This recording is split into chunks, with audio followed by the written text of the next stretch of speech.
Episode 2 of The War Between the Land and the Sea takes everything we thought we understood about this new doctor who spin off and pushes it into a darker, more emotional, and more chaotic direction. The story, which started with careful negotiations and awkward attempts at peace, suddenly jumps into an almost apocalyptic situation, showing that Salt and the Homo Aqua are not here to make empty threats. They want justice, and they want it right now. This episode paints a very clear picture of how badly humanity has damaged the oceans and how the creatures living in the water have suffered for decades. But instead of giving long speeches or warnings like most sci-fi villains or misunderstood species do, Salt decides to show it in the most dramatic and terrifying way possible. And this one moment at the end of episode 2 is the big turning point that sets up the rest of the season. In the beginning, the show introduces us to Barclay, played by Russell Tovey, who is the most ordinary and unprepared person to ever be chosen as an ambassador between two species. He was literally sent into the situation because of an admin mistake, which already makes the whole negotiation setup a bit chaotic and funny, but also stressful. But surprisingly, Salt sees something in him, his kindness, his honesty, the fact that he doesn't speak like a trained diplomat or politician. He speaks like a normal person who genuinely cares. Gugu Mbatha Raw plays Salt with such intensity and softness at the same time that it becomes believable that she would choose Barclay over all the world leaders and powerful officials inside the Empress Hall. From the structure of the show, we can tell Salt is paying attention not to authority or titles, but to behavior. She noticed when Barclay made the sign of the cross over the bodies of the Homo Aqua earlier in the story. No politician did that. No military leader did that. Only Barclay. And that act stayed with her. So she picks him, someone who actually feels something. But the growing problem is that kindness alone cannot fix the damage that humanity has caused. The negotiations between humans and Homo Aqua quickly turn heated, especially when the topic of water pollution comes up. Humanity promises to reduce pollution levels by 50% by 2065, which sounds like a good plan to humans, but sounds ridiculous to Salt. From her perspective, her people are dying today.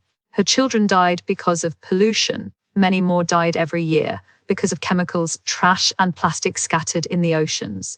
She cannot accept waiting 40 years for humans to try to do better. So when Barclay reads the united, prepared line saying humanity has the greatest desire to clean up the oceans, Salt takes that literally. She decides to grant humanity its own wish by cleaning the water herself.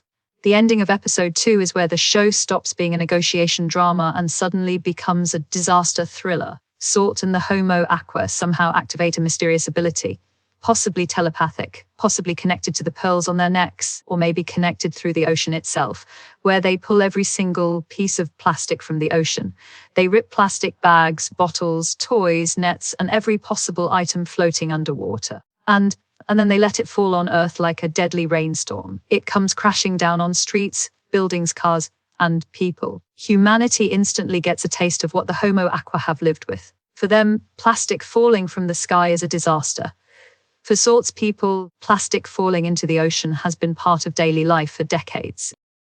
When Kate Stewart tries to stop Salt, Salt only says, "We are cleaning up your mess." This line becomes the emotional center of the episode. What makes the scene even more disturbing is that it's not just symbolic, it's deadly. People are crushed by falling waste. Chaos begins across cities. Emergency alerts ring out, and suddenly, what started as a diplomatic conversation becomes the beginning of a war. Unity and world leaders panic, not because they don't understand why Salt did it, but because now they have no idea what she might do next. Salt has proven she can use the ocean as a weapon. She can attack without launching rockets or firing guns. She can turn pollution itself into an attack. The episode hints that the Homo Aqua communicate through some kind of shared network. Unit suggests the ocean might be like a huge communication system connected by algae, something they refer to as an oceanic mycelium network. Another theory is that the pearls in their necks allow them to send and receive messages instantly. Salt seems to be the strongest among them, but the other Homo Aqua respond to her commands almost immediately. Whatever the system is, it's powerful enough to coordinate a global action.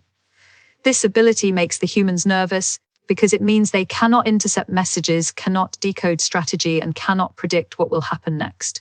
Barclay however, is left confused and torn. He believes the Homo Aqua have suffered terribly, but he also did not expect that Salt would take such a drastic step. He tries to communicate with her honestly and kindly, but Salt's patience is gone. She is not cruel, but she is done waiting. Her people have suffered long enough. So when humans promise long-term improvements, she rejects it entirely. She refuses to let her species live with human mistakes for even one more day. The saddest part is that Salt doesn't want war. She wants justice, safety, and clean water. But her method of getting those things is what pushes the situation into war. When plastic rains down and people start dying, there is no turning back. Unit commanders, government leaders, and military officials instantly begin preparing for conflict. They know they cannot attack the Homo Aqua easily because they don't understand how their powers work. At the same time, they know they cannot allow chaos to spread. Colonel Ibrahim mentions in the interview that there is no acting required when reacting to the plastic everywhere. It's a powerful moment because even as actors, the scene feels too real. The world today already deals with enormous amounts of plastic waste. Seeing it fall from the sky forces viewers to confront a real problem through a fictional disaster. One of the biggest questions that episode 2 leaves us with is why Salt truly chose Barclay. Kindness may be the biggest part of the explanation, and Salt's behavior suggests that she values empathy over intelligence or power. But there is another possibility. She chose him because he is inexperienced. Barclay is not polished. He is not trained. He can be manipulated or guided more easily than a world leader. Maybe Salt wanted someone who would respond emotionally instead of strategically. Maybe she wanted someone who could serve as a bridge because he would avoid aggressive actions. Or maybe she truly sees something in him that even he does not see in himself. The show cleverly keeps this answer open so that future episodes can reveal more. The episode also builds on the mystery of how the Homo Aqua communicate and how strong their abilities really are.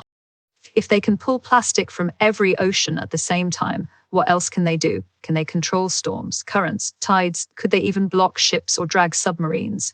Humans have no idea, and that fear will definitely shape the coming episodes. By the time the credits roll, the entire tone of the show changes. The negotiations that once seemed hopeful now feel impossible. Humanity feels threatened.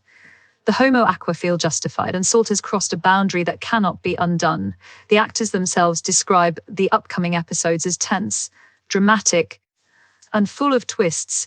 Gemma Redgrave, who plays Kate Stewart, says the stakes keep rising and the story becomes more dangerous and emotional. She also mentions that viewers will feel moved by the end of the series, suggesting that the story will not just be about war, but also about understanding, loss, and unexpected alliances. The ending of episode 2 sets up several conflicts that could become huge in later episodes. The conflict between humans and Homo Aqua will intensify.